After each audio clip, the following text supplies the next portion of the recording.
Well, hello everyone. This is Dr. Ayleen, and this is Medicine Walk. And for those of you who are listening on Blog Talk Radio, this is Healing House Radio. So I hope you're all having a great week. I know that, it's been really tough. I'm here at my cabin recording, and of course, Luna is going to make noise. This is my cat, Luna. And she is an absolute sweetheart, except when I'm trying to record and she decides it's time for her to get attention. But, we all need a little attention now and then, don't we? We all need those times when we feel nurtured, when we feel like, we're getting a little bit of attention. Because, things are kind of stressful right now on a lot of different levels. There's a lot of anger, a lot of fear, but there's also a lot of kindness. And there's also a lot of good stuff happening. So what I was thinking about talking about today was taking a look at how it is that we get our comfort. Where is it that we go when we are, just not feeling very secure, when we could use somebody who will just cuddle us and scratch us behind the ear maybe and tell us we're okay now. Whatever it is that works for you. But it's funny how animals can be so direct. They want attention, they want comfort, they want somebody to pay attention to them, and so they give you every indication, especially if you own cats. They let you know when they need something. How are you at letting people know when you need something? How are you at asking for that comfort? And the thing is, it can be really uncomfortable to do that. It can be really, really hard to just say, hey, I need a hug. Or maybe, you need somebody to just listen to you. So, if you need that, how do you go about asking for it? Do you just ask? Do you hope somebody notices that you're in distress and that you need something? And if nobody notices, does that make you upset? Do your feelings get hurt? Now, keeping in mind that nobody else was really involved, and honestly, the best way to let people know or to have people know that you need something is to just go ahead and ask. And, that can be tricky. That can go into an ego place. We don't want people to know that we need help. We don't want people to know that we need support, because maybe it feels like you're admitting weakness. Maybe it feels like, you want people to think that you have it all under control, and that somehow if you believe that they believe you don't, that somehow that lessens you. Honestly, it doesn't. And I am one of the first people to say that one of the things that challenge me the most is the idea of really letting people know that I need help, that I need comfort, that I need support.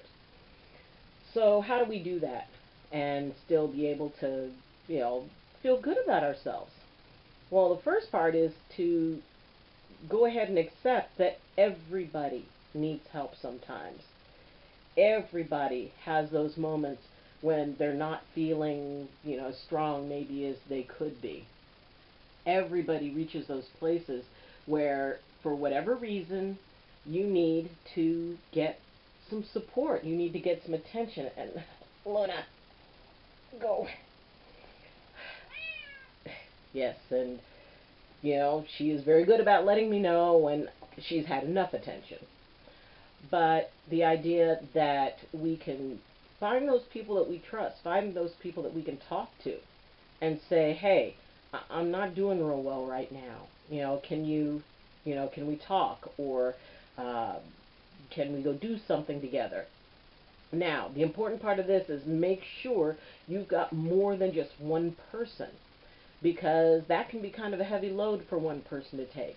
Even if you're in a relationship, even if you're partnered with somebody, it's always good to have multiple sources of support. Because, maybe you ask for support at a time when that person needs support. So if the two of you are having to deal with that, it makes it really hard, because, I mean, in some cases you can say, okay, we're both in a lousy space, so we're going to support each other. Or you're just going to go ahead and say, well, I'll see you later. But to be able to have a support system where you have more than just one person that you depend on, that you count on. So when those hard times hit, you know, that's not the time to create your plan for how to deal with a tough time. The time to plan how to deal with a tough time is when things are going well, when you're feeling balanced, when you feel like there's, something that you can kind of work out in your head, because it can be really hard, and you never know when those low points will hit. And Lena, hush. Yeah, it can be a situation where, maybe one little extra thing happens and you're doing okay, doing okay, doing okay, and then all of a sudden, bam, something hits that just is that last little bit of your resistance, of your strength. I mean, it may be a careless word said by someone you know. It may be, your boss coming down on you for something. It may be your partner, just lets you have it over something. And if you have no way to take care of yourself, if you have no way to kind of bolster yourself up, when you're in that moment, it's really hard to be able to make a plan on how to get yourself out of it, because you're in the dark and stinky already. If you already have it in place, like, okay, when I go into these spaces, I'm going to figure out the things that I can do. What are the things that please me? Maybe it's that you need to go take a nap. Maybe it's that you need to, call up a friend. Maybe it's that you need to just sit and go and have a good cry, or go exercise, or whatever it is that you do to be able to find your balance point again. Now, as we've talked about before, there are times when it's at a point where you need to get professional help. You need to have someone who can be able to say, okay, this is how we're going to put this plan together. It may mean that there's some chemical imbalance that needs to be addressed. Whatever it takes to be able to help you find your balance point again, that's what you do. So, we're not talking about those, like those really, intense levels of things where, like if you're dealing with like deaths in the family, if you're dealing with the breakup of a relationship, if you're dealing with the loss of a job, with the loss of a home, those are major things, and go and get professional help. Get somebody who can be able to help you on that level. That's when it gets to that point. It's not just, oh, well, turn that frown upside down, or improve your attitude, or be grateful. You know what? Sometimes we all don't feel grateful. Sometimes we need to allow ourselves to just go, you know what? Maybe I'll feel grateful tomorrow, but for today, this sucks. And to be able to know that that's okay. We don't always have to be grateful. Just try to be most of the time. It's better to be authentic and honest with what you're feeling than to put up a pretense of, no, everything's fine. Oh, hey, I'm grateful for everything I have. Don't say that if you're not. It doesn't mean that you're not going to be later, but if you're not feeling that in that moment, don't say it. It's okay. It's okay to feel bad for your whatever situation you're in, because I'm sure probably almost anybody else in that situation would also feel bad.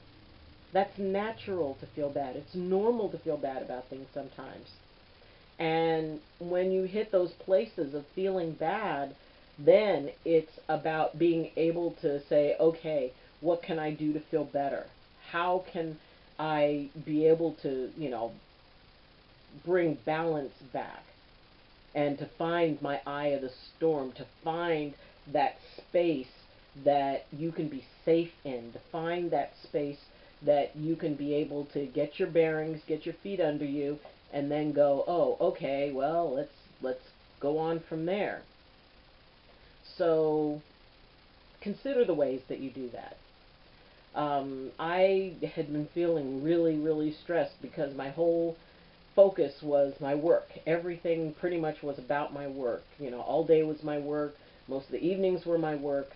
And, whether it was working with somebody as a chiropractor or listening to someone or counseling or just being there for them, often the most I do is just listen and I let people talk. And sometimes it's been a really long day, and then somebody calls me, and it's like, okay, this person needs to talk. So I was finding a very hard time balancing myself because everything was about, and I love my work. I really do. I love what I do. I love being the president of the church, and that was such an honor, and it was so amazing for me to be asked to step up into that.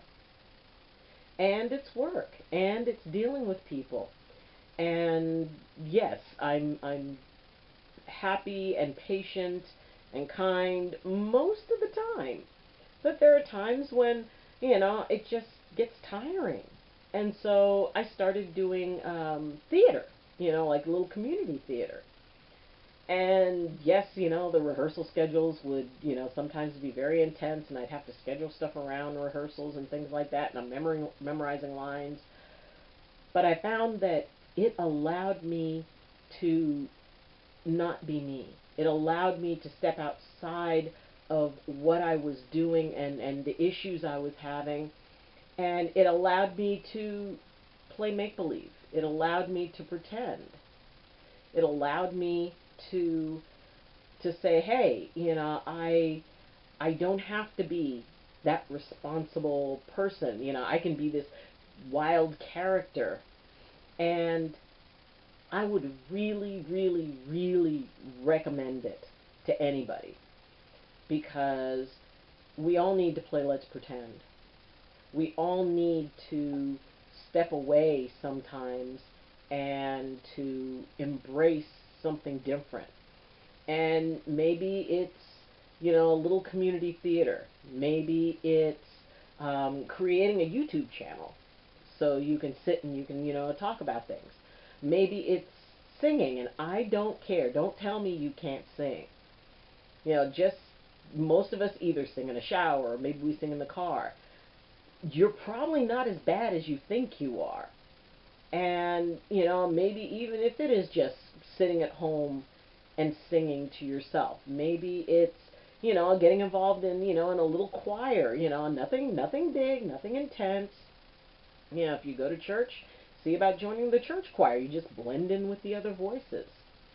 But, and there was a time when I thought I couldn't sing. And it turned out that,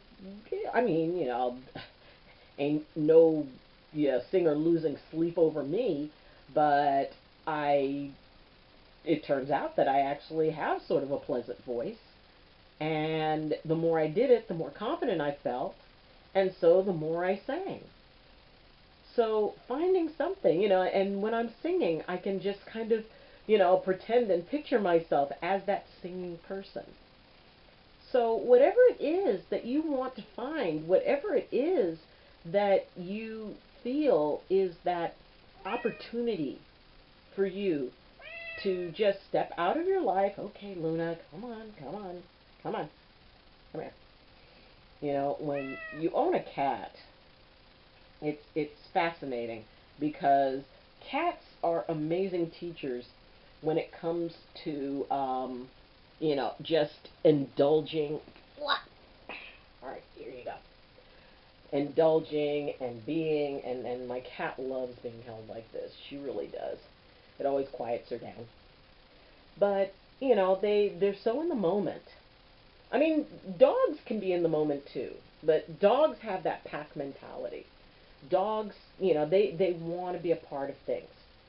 Cats, they love you. I believe that Luna loves me, but she also loves herself very much. And it is her nature to let me know when she needs something. It's her nature to expect, why, yes, you are going to pay attention to me or indulge me or whatever it is that, that cats want of you. Because they can be solitary or they can be with you. And the fact that they are I really think cats are, really very self-aware. And, for those dog fans, I have a dog. I love my dog. I've shown you Sam. You've seen Sam before. Right now, he's off. It's kind of later in the evening, and so he's off just, getting his rest. But, Luna, being more nocturnal, she stays outside during the day. And when I get home, that's okay. I want your attention. First, you're going to feed me, and then you're going to sit quietly while I drape myself over you. And, she's just content.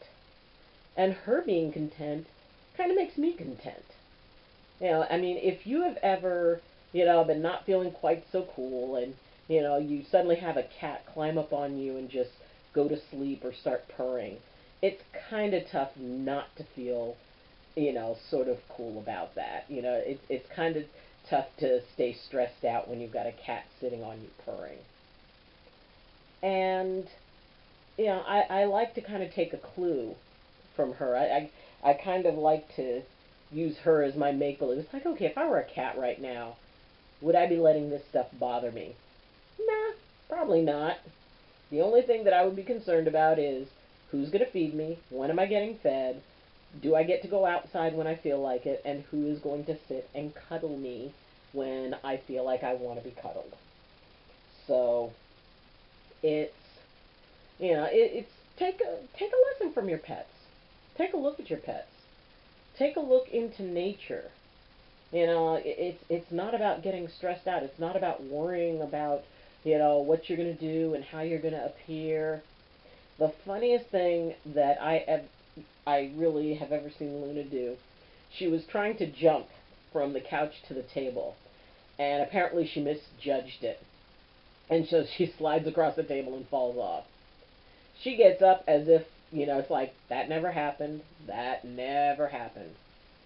And she just, went on about her business.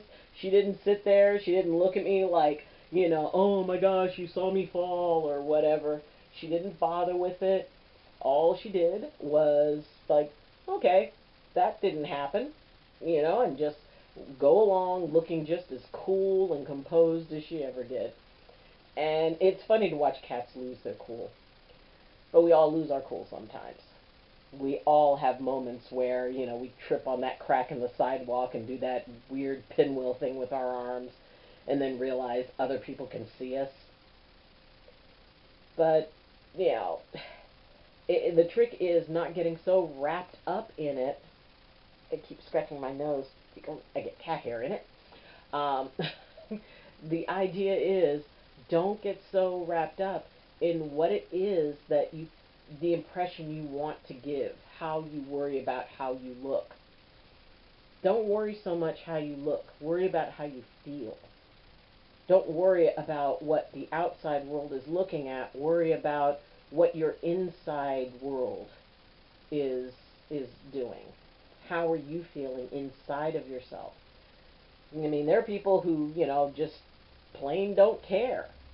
And they go out and they do whatever it is that they want to do. And they, they do things that you're just like, oh, I would never even think about doing that in public. But they do it. And they're not worried about how they appear or how they look. It's all about how they view themselves. And if they view themselves as being tremendously cool, walking down a busy street, wearing a pajama onesie, okay, you do it. And, there's a freedom in being able to just do something or just be. And, why not? Why not? Why not, enjoy a kid's movie? Or why not go into an arcade and, go to like the Dance Dance Revolution type of game and see what you can do on it. I mean, yeah, somebody may think you look silly, but if you have fun, who cares? And if that's what you are able to do to, take that little bit of stress out, to take that little bit of stress off, do it. We live in a very stressful world right now. And, things like, the shooting at the synagogue, which, oh my God, it reaches a point where it almost feels shallow, saying, oh, my prayers and thoughts and blessings to them. And once you've said that over and over and over and over again, I mean, yes, my prayers, thoughts, and blessings to everyone who is involved. I can't even imagine what that would be like. And I'm so very, very, very sorry for anybody who's connected to that, for your pain and your loss. I really am so sorry. And it reaches that place where, we go from one situation of feeling bad about something to another situation of feeling bad. Take a break from feeling bad. The Pittsburgh Steelers, played football, and, some people have said, it was nice to know that, it's like, what, we're still going to have football, we're still going to do our things.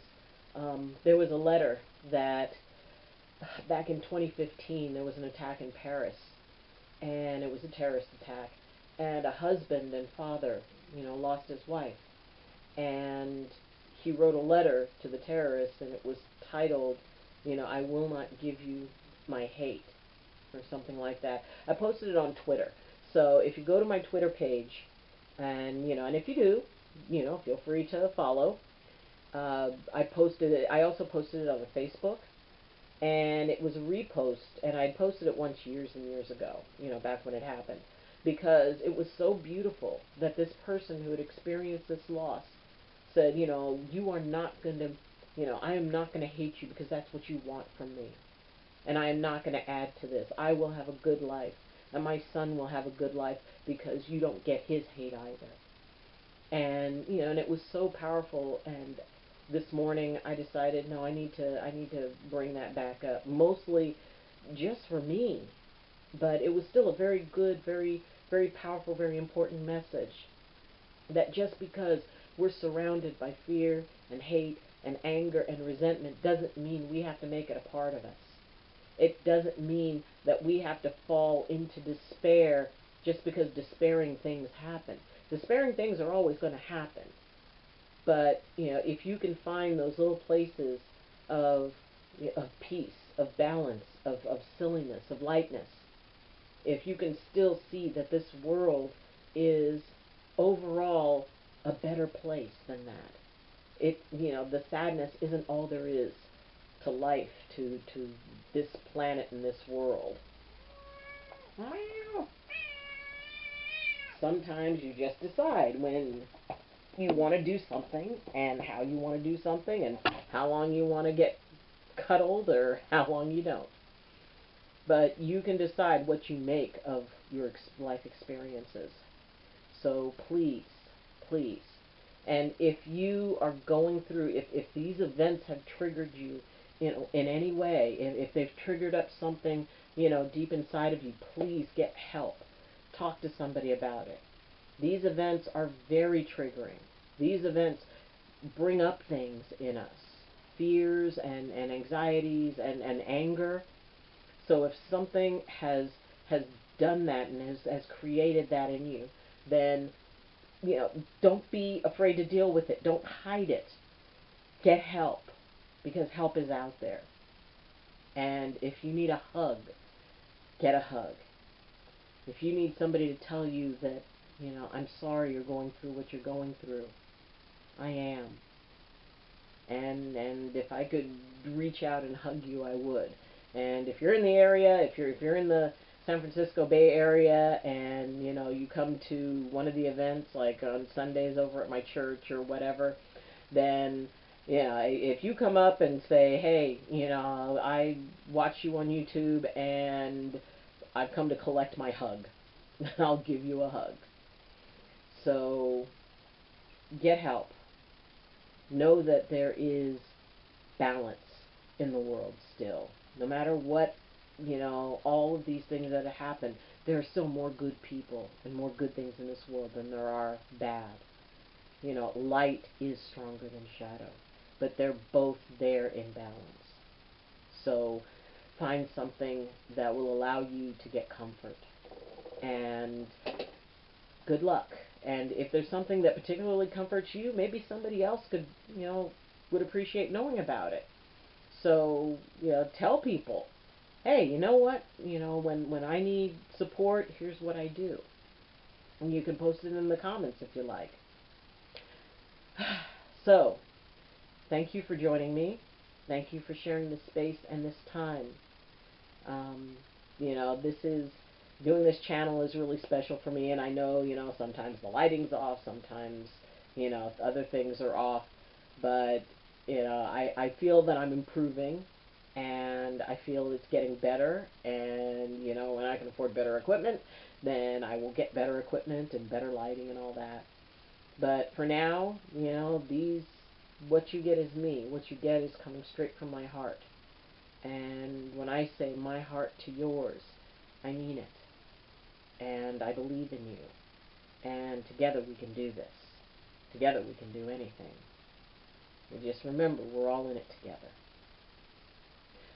So, thank you for joining me. I will be back next week. If you found value in any part of this, then please hit the like button, and you can also subscribe, and don't forget to hit the bell, because that will create the notifications for whenever anything's coming up. You can comment, you can share this video. You can, if you want to support it at a bigger level, then in the description is the link to my Patreon account, and you can join in there and sponsor me. And you can also follow me on Twitter, and you can join my Facebook group, Medicine Walk with Dr. Ayleen. So, have a wonderful week. Thanks for joining me. And as always, I wish you balance, and I wish you blessings from my heart to yours. Love you. Bye.